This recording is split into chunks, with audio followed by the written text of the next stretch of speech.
Now, China has expressed hope for what it calls peaceful coexistence with the United States. We will continue to approach and handle China-US relations based on the principles of mutual respect, peaceful coexistence, and win-win cooperation.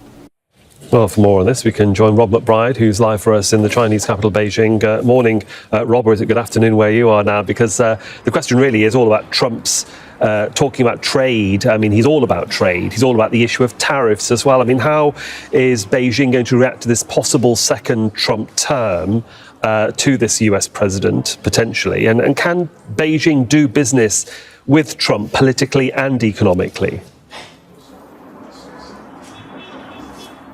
Yeah, I mean, officially, the response from China has been characteristically conservative. As you heard there from the Daily Ministry of Foreign Affairs briefing, the spokeswoman saying that this is the internal affair of the US, she says, but adding that China respects the choice of the American people. I think, though, in reality, there is a sense of unease here, even trepidation about the possibility of a second Trump administration, because people here, of course, remember very vividly what a first administration was like. It was something of a diplomatic roller coaster. At the start of it, it seemed very close relations between President Xi Jinping of China and Trump. They seemed to hit it off. That quickly deteriorated, as you remember, into a trade war, the introduction of tariffs. It was all compounded, of course, by the COVID pandemic. In reality, the current Biden-Harris administration has continued many of those tariffs on things like electric vehicles, solar panels, but there are real concerns here